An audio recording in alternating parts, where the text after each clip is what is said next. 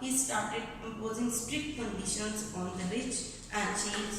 He did not trust his chiefs, so the majority of the chiefs turned against him, and his own uncle Aslam Alam Khan left for Afghanistan. Daulat Khan Lodi proclaimed Punjab as an independent sovereignty and invited Babur, who was the ruler of Kabul.